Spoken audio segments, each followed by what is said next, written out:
We try to practice at least a little bit the things Jesus would do and help each other as a family. We are family to encourage one another to go out. So last weekend was the 7th year that, initiated by our choir ministry, choir and orchestra, we were invited to partner again with our dear friends in the Tenderloin district of San Francisco. And so on that day, actually Saturday, a week ago, our choir ministry and musicians, they become the hub, and they set up and present the Kingdom of Heaven through song right in the middle of Jones Street in the Tenderloin district. And as a result of that, over 140 of us, of our church family and friends, were in San Francisco last weekend. It was the 7th year, and it just transforms us and changes us as a church. The choir is going to sing for a few of those songs today, but we also want to give you a little reflection on being on mission. What does it mean to follow Jesus? Being in the middle of the Tenderloin district, joining with another sister church and saying, how do we encourage them? And how much it changes us when we practice the things Jesus told us to practice, like praying for people, feeding the homeless, gathering together and doing what we can to serve other people. Along with the choir and orchestra, it becomes that they're the catalysts, they're the frontrunners. I'm reminded of the Old Testament story that Hezekiah, I love that because I love putting them out in the front, but Hezekiah the king, he said, put the choir in front of the army and then we're going out to battle. So that's kind of the picture last weekend. We send my wife, the music pastor, Deanna, and the choir and orchestra. They go before us, and then we all just come along behind to do work and ministry. And over 140 people, Rick and Tammy Noonan were overseeing the ministries that were going on beyond the music. And I want them to come and just share a quick overview and what it meant to them. Would you give a warm welcome? Oh, they're still coming. To Rick and Tammy Noonan.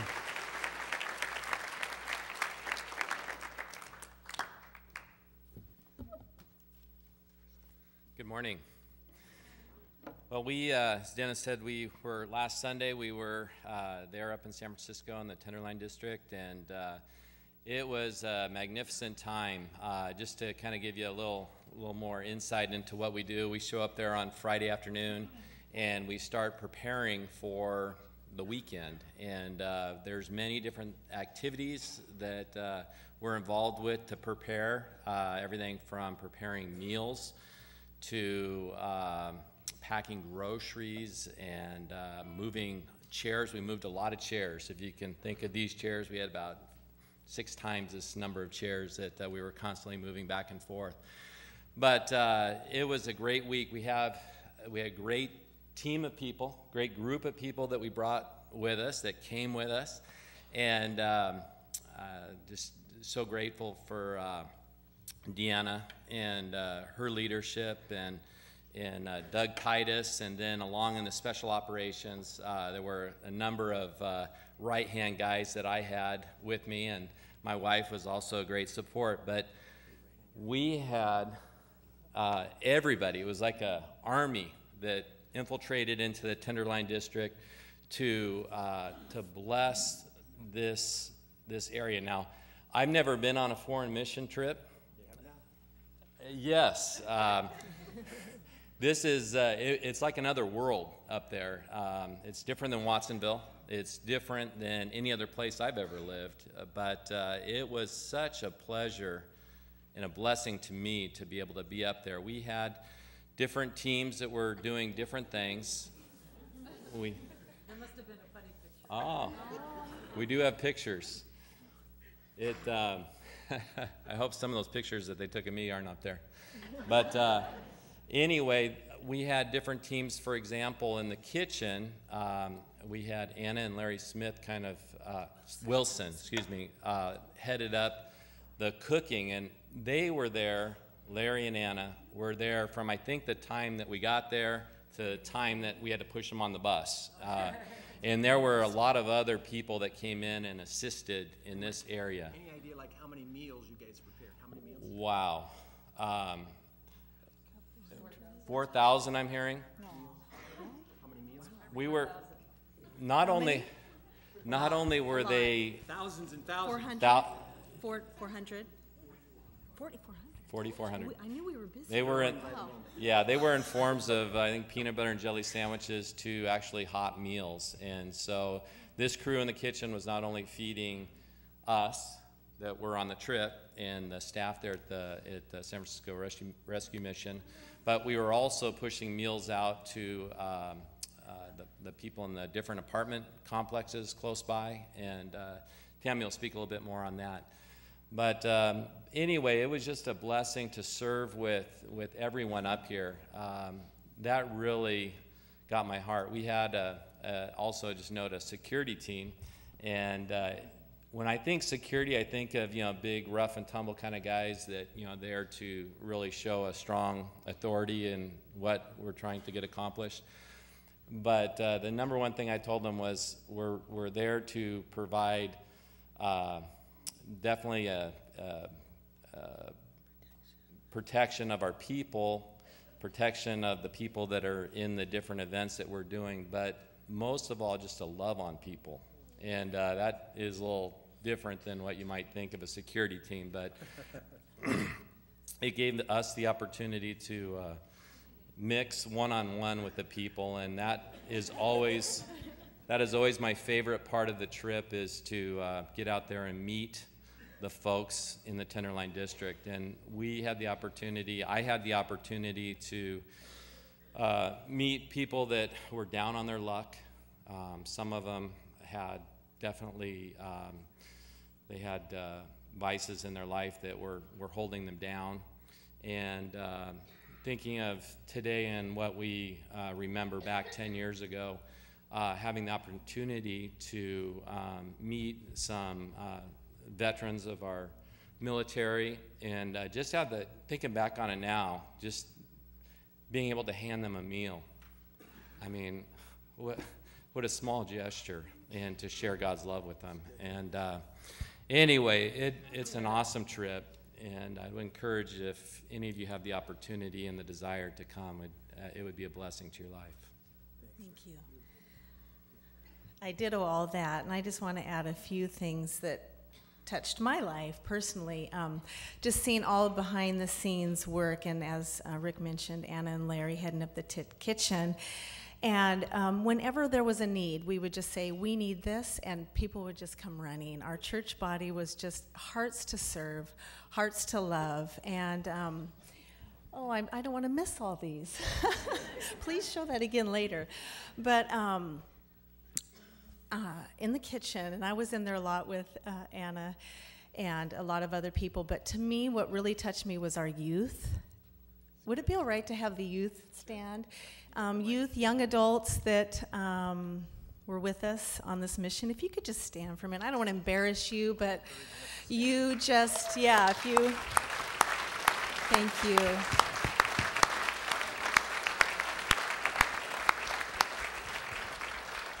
These young adults touched my heart and challenged me, and they have hearts and a lot of energy to serve. And this is the next generation. They love God, and they're not afraid. There was just such attitudes of, what do you need? Okay, and just willingness. We'd be in the kitchen preparing meals, and then we had an opportunity to deliver the meals to the different residents that actually didn't come to we had the event on Saturday, and it was quite full, but we wanted to reach out to the ones that didn't come, which I thought was pretty awesome. That's my girl. So we would prepare the meals, and then we had teams that went to the different hotels and apartments, and we would have, each floor would have a leader.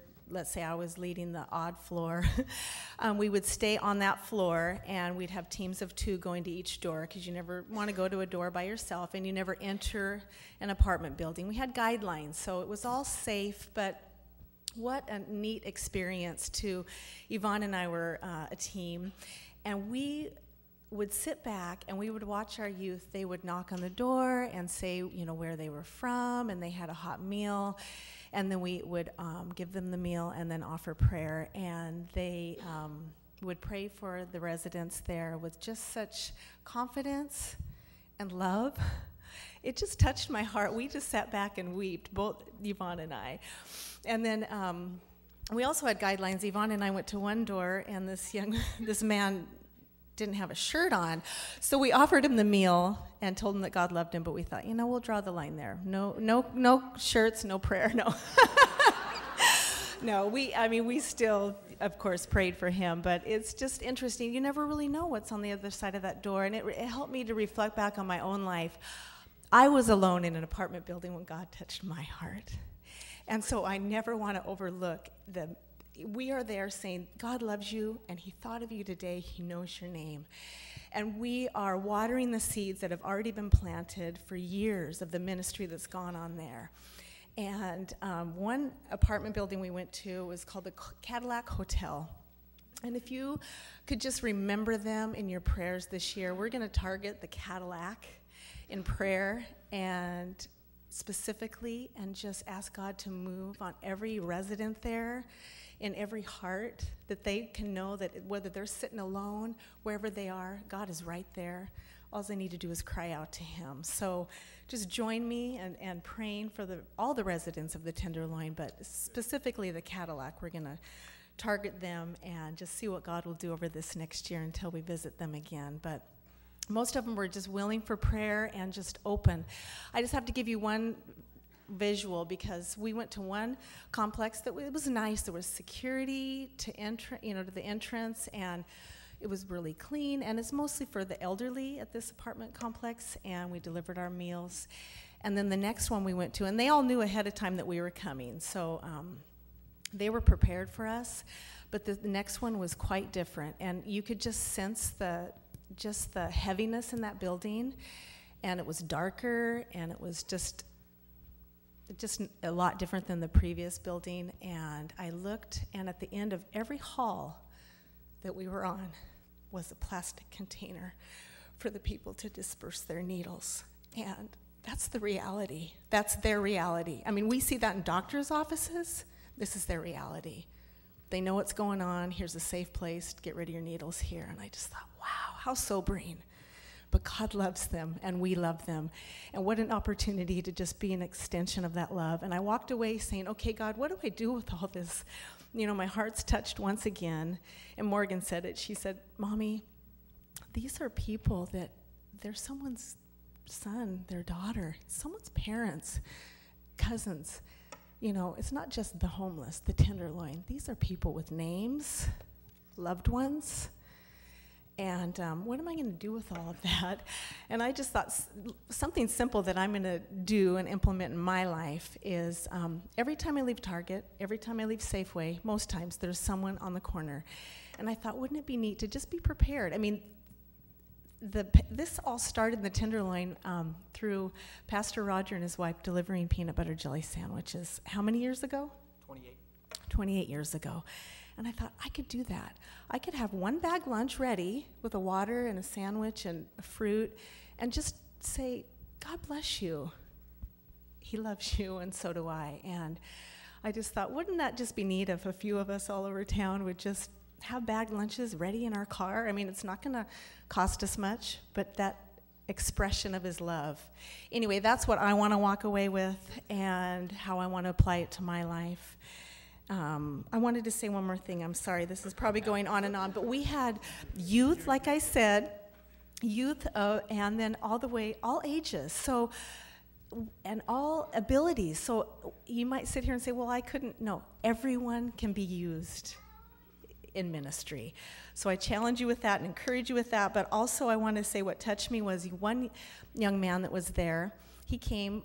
He's a sophomore in high school. He didn't come with his parents, didn't come with his brother or sister. He came with our group, and he ministered. That encouraged me so much. So whether you're a youth and your family isn't here with you, come. And then also, there were families, there were 3 generations. And I know of 3, and there may have been more, of the grandparents, then the next generation, and then now the youth coming up. So that just really touched me, of our church family and the different generations that reached out. So thank you for the opportunity to come alongside all of you and just express his love. Thank you.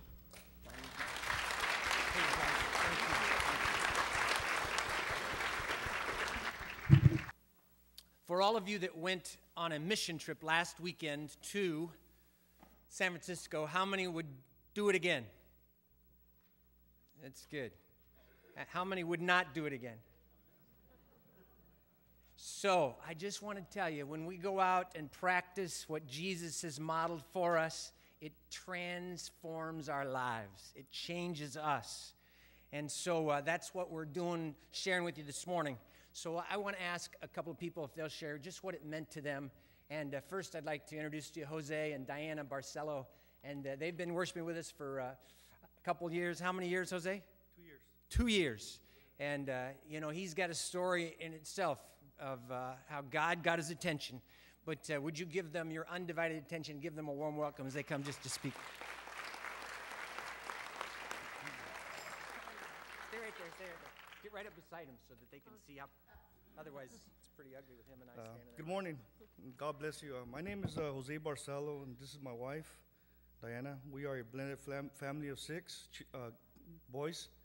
We have been coming to Green Valley for... Wait. 6 boys, does that count you, Jose? Or you No, do? 6 Okay, boys. great, just check. I'm the 7th one. That's what I was looking for. We've been coming to Green Valley for almost 2 years. On June 3 of 2009, I had a real serious accident that left me in critical care. I was working when a dump truck ran over both of my legs. The right leg got the worst of it. I was flown to the hospital, and they almost had to amputate my right leg. During those 37 long days, I did a lot of praying, and I asked God for forgiveness, and I promised to follow him and attend church. I was also struggling with a meth addiction, and 4 months later, my wife and kids came to Green Valley Church to thank him for everything that he has done for us, for our lives. Now I'm going on 2 years, 3 months clean and sober.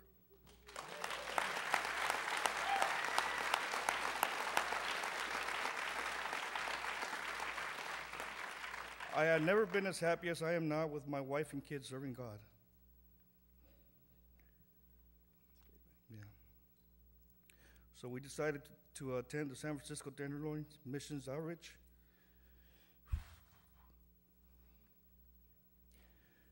Because my wife and I wanted to help, and we wanted to teach our kids that it's always better to give and serve than receive. As a family, we got to bag groceries, and I served meals, and I did security. Given to others has really changed our perspective. We feel very blessed that we are able to do this mission trip, and we will be able to do it. We'll be ready to do it again next year. God bless you. Bless you.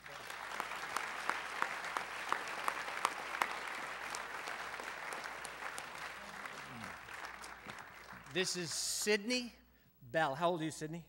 11. 11. And your folks let you get out on the streets in the Tenderloin district of San Francisco? Yeah. Oh, man. Okay, you tell them. Well, the first day when I got to San Francisco, I was a little scared at first because I didn't really know anyone there. So I just sat down in the seat and I heard about everything that was going on. I'm like, oh, okay, this is going to be fun. And the next day, I was just in the kitchen all day doing nothing practically. And then Well, there was need for some of us to do that. yeah. And the next day, they asked me to go out and serve in the Tenderloin. I'm like, I'm not sure about that one. And then I delivered food to the hotels, and I prayed over people, and then I just felt God come in me. So it was really fun there. And yeah. So, was that what she shared that you wanted her to share? Well, just about the needles hanging out of the cars in her arm. Did you share that? Your sister did. Okay. All right. Would you do it again? Mm-hmm. You glad you went? Yeah. All right. Bless you. Stay here. Stay here. Keep your friend company. This is Kendra Fortes. What did it mean to you, Kendra? Well, this is my 5th year going, and every year it's just amazing, and I just love the people of San Francisco. And this year, it was a little different at first. It wasn't like I wasn't on fire to go. But as soon as I got there, it was like, why weren't you on fire? It was just amazing to have all my friends come this year and to see them grow, like little Sydney Bell. And it was amazing going to the apartments and seeing her, the timidity that she usually has with new people, just like fall away, and seeing her just be like so audacious in her faith of God, to just be knocking on the doors and be Hot Meals, City Impact, and seeing these people who she has no clue who they are. They have needles in their arms, and she's just there serving, asking if they want prayer.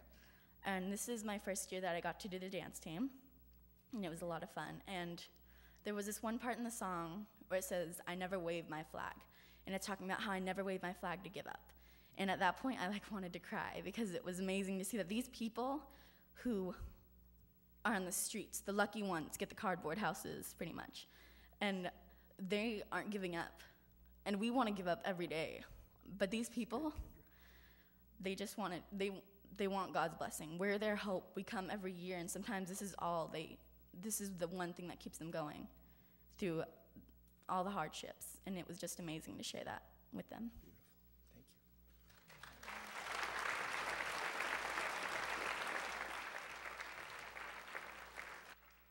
Short message to all of us, brought to you by Belinda Bell and Yvonne Fortes. Great point.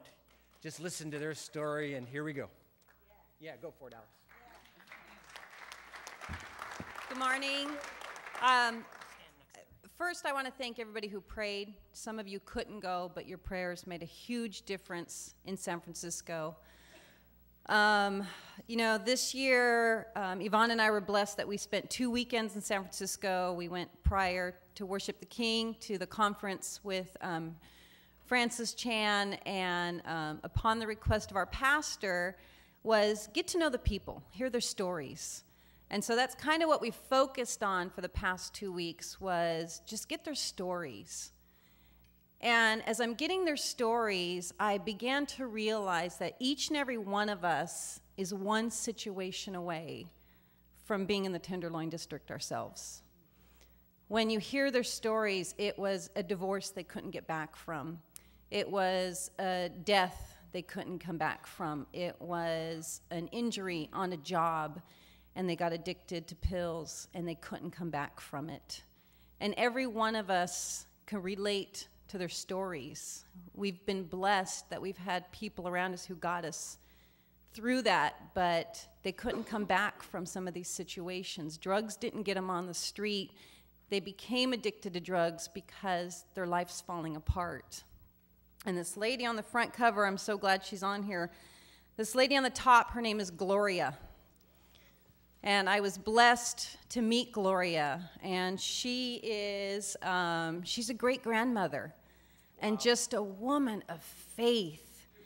And Saturday, just immediately I was attracted to her. Gosh, what is it that's just drawing me to this woman? And Pastor Clint had asked anybody available to come and pray for people, and so I immediately went to Gloria. Something attracted me to her. And I was praying for her and listening to her story. I just thought, you know what? She didn't need me. I needed her. Because this is a woman who walks by faith, not by sight. She lives her own 9/11 every day. Her life's falling apart, but she walks by faith. Sunday, she didn't make it to church on time. The gates were closed, and the grace and the mercy she's shown, I could see her waving through the gate. Who is this lady? And it was Gloria. And so we went out on the street, and she says, it was my fault. I got here late. It's okay that it's closed. And I thought, wow, here's a woman who needs the Lord but didn't need the building. She was on the street praising the Lord. And the faith that this woman had was amazing to me. And I just thought, you know, thank you for showing me what walking in faith is. And this woman is setting up her great-grandchildren for success.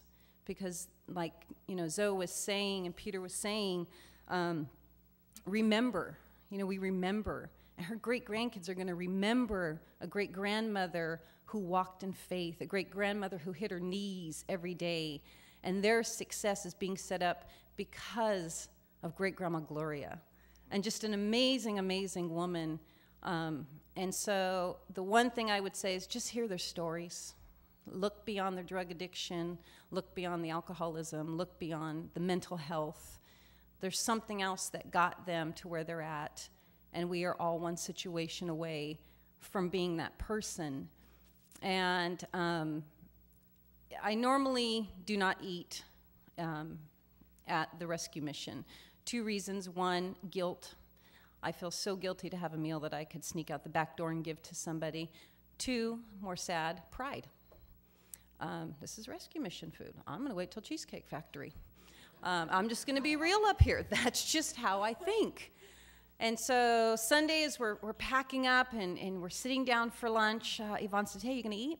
I said, no, I'll wait till we get home. She says, you're only one situation away. Okay. And I did. I ate the pasta there. That Monday, my amazing husband took me out on a date. We just got back from the Tenderloin District. It's been a crazy 2 weeks. We're going out on a date. He took me to an Italian restaurant in Carmel. And I never thought I would get to a point where I was at that restaurant. We were having a meal, and there was a lady sitting next to us, and I'm not bashing people who have money. Money's great. Bless you who have money. Make sure you're tithing. But this particular woman, when you say money is the root of all evil, she was the poster child for this. She had a beautiful wedding ring on. She had a purse that had a few zeros behind the price tag. She was dressed well. And there was a situation that arose in the restaurant that she felt to take on herself. And I began laughing. And I got to say, all you single girls out here who say, I want to marry a rich man, it is not all it's cracked up to be. It is not all it's cracked up to be. Because this woman had everything, and she just persisted on complaining. And I laughed, and I looked at my husband, and the Garth Brooks song just popped in my head. Thank God for unanswered prayer. When I was young, I'm going to marry a rich man. I want the money. I am not rich, but I am blessed. And there is no money that could give me what the Tenderloin gave me. And I never thought I'd get to a point where I said, man, I would rather have pasta in the Tenderloin District than in Carmel any day. Any day. Because the pasta in Carmel was better, but you cannot beat the company. You cannot beat the company there. And on another story, prior to going to San Francisco, part of my prayer was, God, move out of the way what you need moved out of the way. If something is standing in your way this weekend, move it. I said, and move me if you have to. And I'm thinking, move me from photography or move me from whatever. And he literally moved me out of the way of my children. My official job there is to take photos. If you go to the Tenderloin District, you will get an official job, but you will have about 50 other jobs that come with it. So don't ever think that that's your sole job there. If you know Pastor Wong, you will be all over the city doing whatever he asks you to do. But my official job there was to take photography. So there was some time before the concert to take photos, so I was preparing meals with my kids. So when I left them, they were in the building, safe zone, preparing meals. I thought, good, I can go on the street, they're safe, I know. Went out, took some photos. Concert was coming to an end. I said, I'm going to go check on my kids. Went in the building. They're not in there. So anybody see Megan and Sydney? Yeah, they're delivering meals in the apartments. Heart attack. I mean, just wanted to vomit right there. I thought, who in the world would let them go to apartments? I mean, fear. But the minute that fear came over me, here come my kids around the corner. And then here came God. And he said, you don't think I'd take care of your babies? Why would you not trust me to take care of your children? And so here, they were excited. Mom, you got to come with us. You got to come with us. And I thought, okay, a photo opportunity. I don't think we've ever had photos of people delivering meals in the apartment buildings. And so I went into the apartment with them and to watch the boldness, not only of my kids, but of, like Tammy said, the youth. I mean, a boldness that I don't have. I don't have that kind of boldness. And they were going in there and they were pounding. I mean, I'm not talking like they were just City Impact hot meals. And, like Sydney said, we had a guy answer the door, heroin needle sticking out of him, his belt still tied around him, the woman behind him shooting heroin. And here are my children saying, can we pray for you? They're laying on hands on somebody who's got a needle hanging out of their arms. And I thought, man, had I been there when they said go to the apartment, my fear would have been put onto my children. And so parents, I got to tell you, do not put your fear on your children, because God could have not done in my kids what he had prepared for them to do, because I would have stepped in. And he reminded me, it's not mama in your children, it's Christ in your children. And through me, they can do everything. And the stuff that they did blew me out of the water. And so God answered my prayer. He moved me out of the way to get his will done. Allow God to move you out of the way. Move you out of the way. Your kids, move you out of the way. Just move you out of the way. Let him do what he needs to do.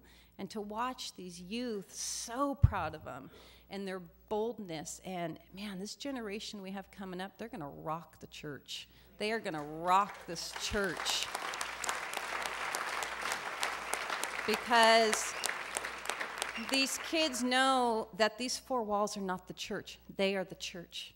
You are the church.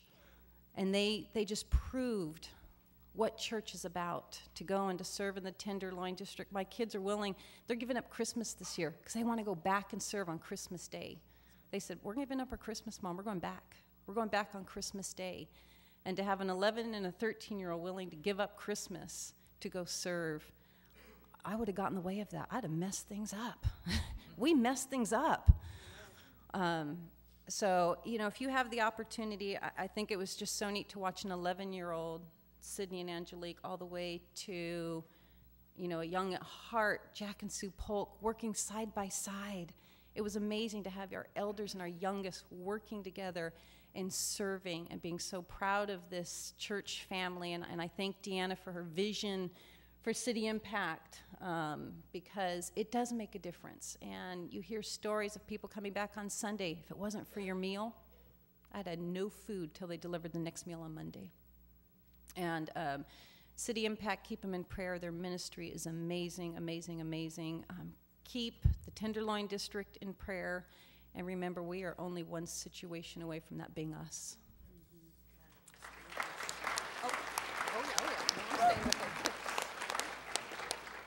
Good morning, church. I don't know about you, but I'm glad to be in the house of the Lord today.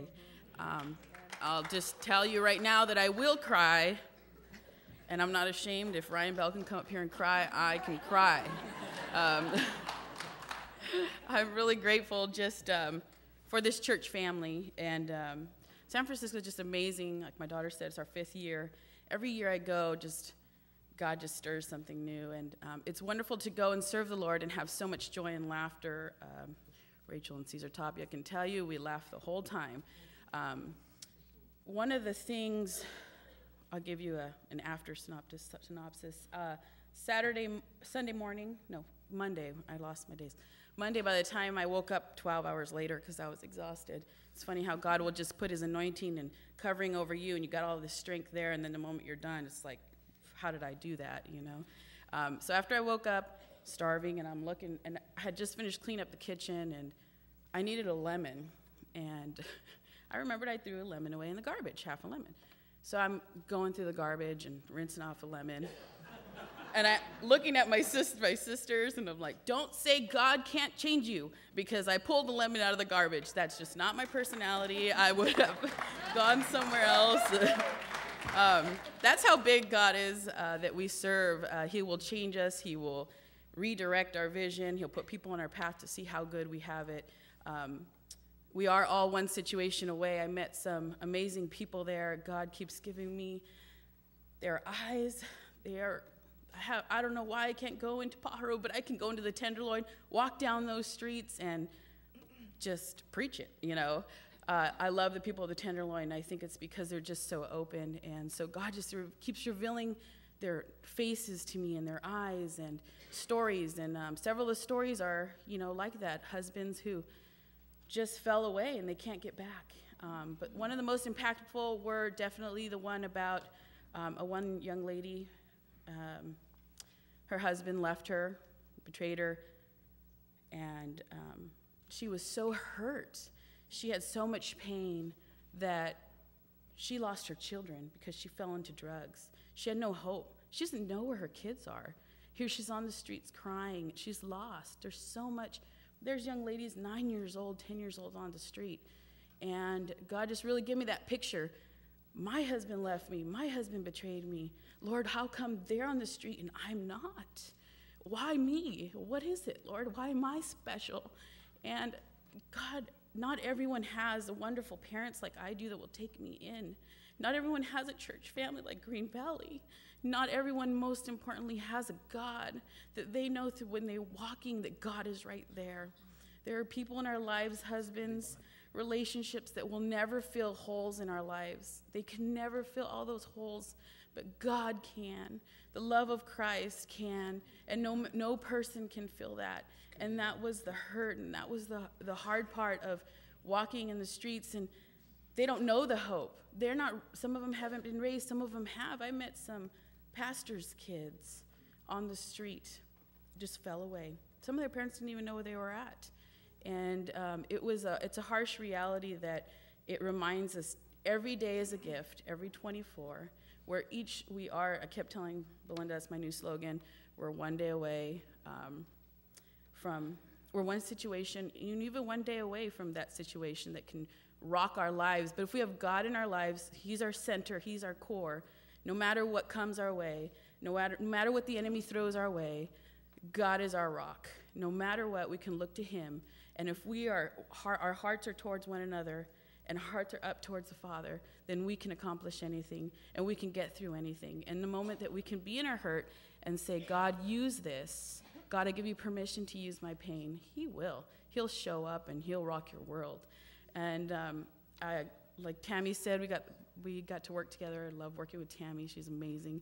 But our youth it did blow us away. They mentioned a young man earlier. His name is Eric. Eric is a product of our school ministry.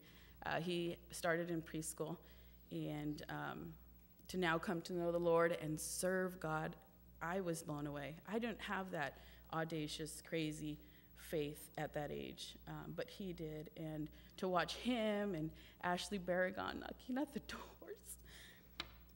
and without abandonment, can I pray for you?